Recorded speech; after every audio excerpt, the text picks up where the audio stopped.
कभी कभी हीलिंग शोर से नहीं, खुद को महसूस करने से शुरू होती है। सुबह उठते हो और पहली बार वो सन्नाटा सुनाई देता है। खाली नहीं, इतना शांत कि अपनी सांस भी महसूस हो। जब दुनिया का वॉल्यूम कम होता है, अंदर की आवाज तेज होती है।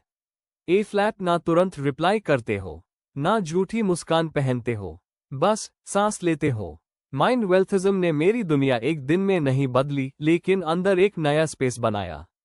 तुम खो गए नहीं हो, तुम वापस आ रहे हो। फॉलो करो पार्ट 5 के लिए।